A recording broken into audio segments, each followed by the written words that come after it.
What if we did the AntAgoniser? Like the AntAgoniser? I know it's a little on the nose, but like, what if we did the AntAgoniser for the antagonists? I love the AntAgoniser. Please tell me more. And she's super. Her wiki page is super short. I get all my lore off of fallout.fandom.com. Should I do this in like a Silver Shroud voice? Sure. So you don't get your lore all the way up here? All the way where? Up here in your noggin, where it should be. I mean, you get it from a website. Kyle, I use the website to reference. Okay. Whoa, Kyle's Jeez. coming in blazing hot this and make week. sure you know your lore. He's gunning for one of these host positions. Kyle. Kyle's gonna come and usurp the throne from one of us. That's a check mark on the bingo card. You had to skip out. All right, so the AntAgoniser, her real name of Tanya Kristoff, is a supervillain located in the town of Canterbury Commons in 2277. She possesses control over giant ants and is fighting her nemesis, the Mechanist. She is dressed in an ant costume and comically emulates a supervillain. Now, there's something I wanted to get into that Olive and I were talking about off screen. She's a psyker. Now, the psyker, it's like you're a human, but a psyker. The Master has this. We talked about this a little bit in the last episode. You guys with me? Mm-hmm. Yep. I wasn't exactly sure like what this meant when I saw this. Bless you. And I've seen people that have been psychers before. Bless you. And I wasn't exactly sure what that meant, so I clicked on it. And it says a psyker is a person or creature that possesses a certain paranormal / psychic power. A number of methods have resulted in the creation of psychers, such as FEV, like the Master's Experiments, and Malachor, which, if I remember correctly, which I'm going to double check. Malachor is a super mutant that resides in the 4th level of Mariposa. I see. Huh. I have never heard of Malachor. Yeah, we've talked about Malachor before because he has a son whose name is Malachor Jr. Oh. We have talked about Malachor. So radiation can affect it, and also there's natural selection like Hakyun, who is the shaman from Arroyo, and artifacts such as the ancient crown recovered by Lorenzo Cabot, or prolonged separation of consciousness from one's body, such as 200 years of seclusion in a glass jar by Professor Calvert. So, like, it's psychic abilities, right? Yeah. So, motherfucker, the AntAgoniser, there's a bunch of people here. Like, Fallout 2, there's Malachor, like I said before, the Arroyo, the Chosen One, apparently. I'm sorry. No, I apologize. Hakyun, Hakunin, the Arroyo shaman, appears to also possess some telepathic abilities, as he's able to speak with the Chosen One in his dreams, right? Mm-hmm. The AntAgoniser, Harold, is somewhat of a psyker. Have we done Harold? I think we've covered Harold. If not, we've covered bits and pieces of Harold. Mama Murphy, throughout all of it. Oh yeah, Mama Murphy is another one. Yeah, she can see the future. So I just wanted to bring this up because I never really noticed. Like I always saw it, but I never gave it much thought. But she's a motherfucking psyker, and she's like barely in the game. So Tanya Kristoff was born in 2250 and is 27 years old when James leaves Vault 101. As a child, she traveled the wasteland with her caravanner parents, and she was a fan of the old Hubris Comics magazines that she found across the wastes, particularly Grognak the Barbarian. At some point during her teens, her parents' caravan was attacked by giant ants, and both her parents were killed. Witnessing this traumatized Tanya and led her to lose herself in the world of Grognak's stories, becoming obsessed with the character, the AntAgoniser, a villain with a life story similar to hers. Eventually, she took the mantle of the AntAgoniser herself, and after developing a method to tame giant ants, she sought out to carry her comic books counterpart of goal of destroying mankind. This is what PTSD does to a person. Jesus fucking Christ. Yeah. I suppose you're right. Jesus. Jeez Louise. The AntAgoniser, Tanya, thinks that Canterbury Commons, a major location in the trading route that her parents helped put on the map, is the blight of the wasteland. Locals used to see Kristoff lurking in the sewer system to the north of town, covered in mud and dirt and presumably 200 years of shit.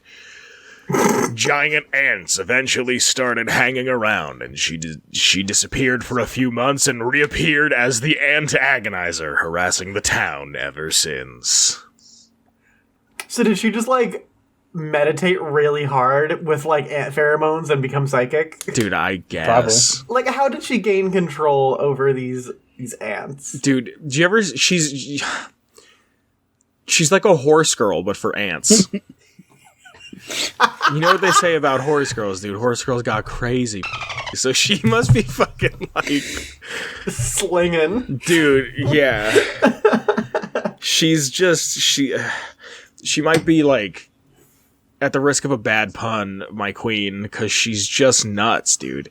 Like, I'm trying to see... She definitely has a post-contemporary haircut. Yeah, she definitely does. And I do love that. And she definitely has some resentment for her father, so there's some crazy shit going on there. So,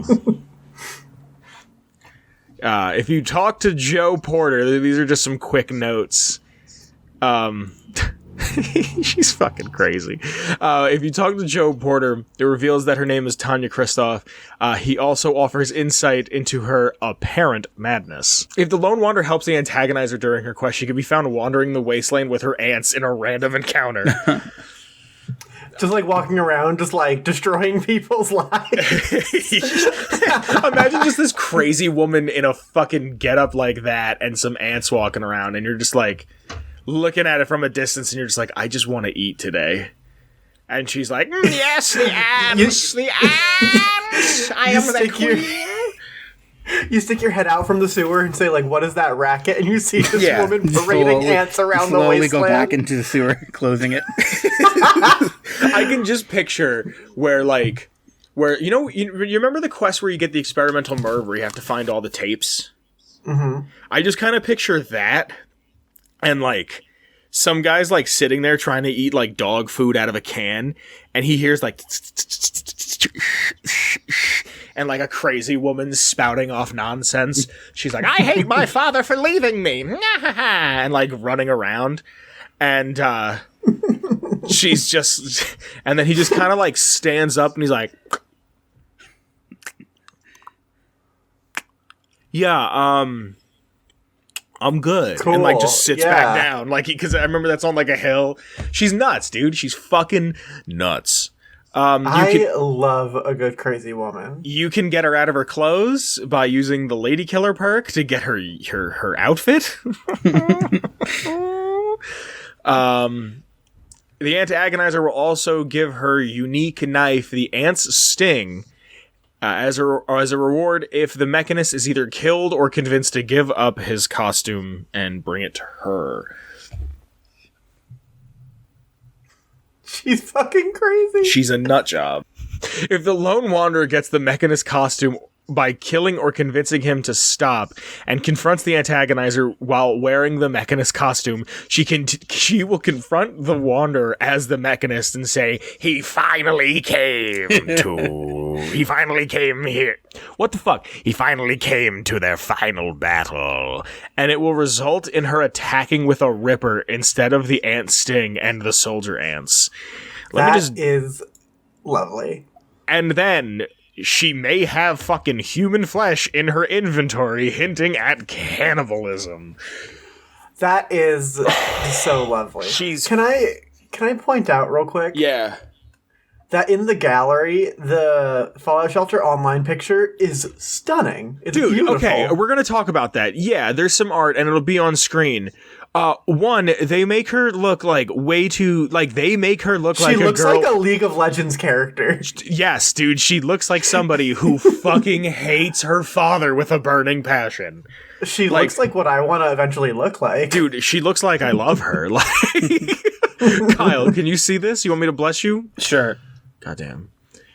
Dude, you gotta scroll. It won't let me do it properly. You have to scroll down to the bottom of the page real quick, Buckarooski. Dude, she is my fucking favorite. Like, that looks like fan art. Like, It's so good. Yeah, I'll put it in there. Like, she's just... And here's my thing, is like, why in the fuck is that, like, why don't we have that? Yeah, why don't we have Fallout Shelter online?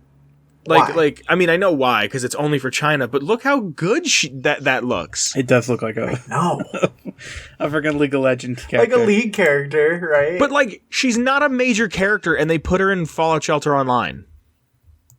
Well, like, they needed to buff out their roster, I'm sure. I guess. I just don't understand why they won't put that game in America. I don't understand why it's only in China. But, like, look at her, dude. Like, it's so fucking funny. She hates her dad.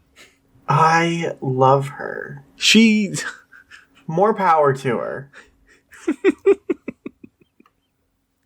So fucking funny. Before we go any further, she's part of the superhuman? Hold on, I just had it in front of me. Where'd it go? Superhuman Gambit. And there's a bug where on 360, sometimes she can glitch and end up standing outside of Megaton, still dressed in her costume, but uncompromised, does it compromised? No, uncompanioned. But that's a weird fucking word. Unaccompanied. She's with her aunts. She's not with her aunts. I'm sorry. The aunts are not there. Yes. That only happens if the superhuman gambit was completed without visiting her. She's got the hair of a girl who hates her dad and the problems to go with it. And I think I love her. And the problems to go with it. Yeah.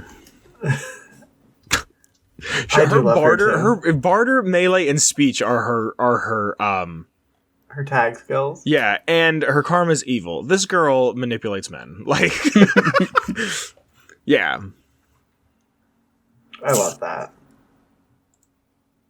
Her class is a drink vendor? Huh? I don't know.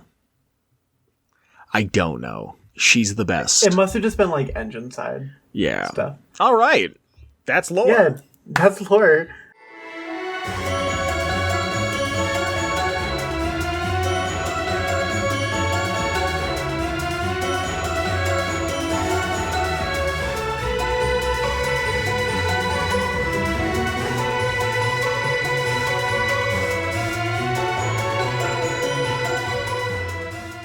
Atomic Radio Hour Podcast.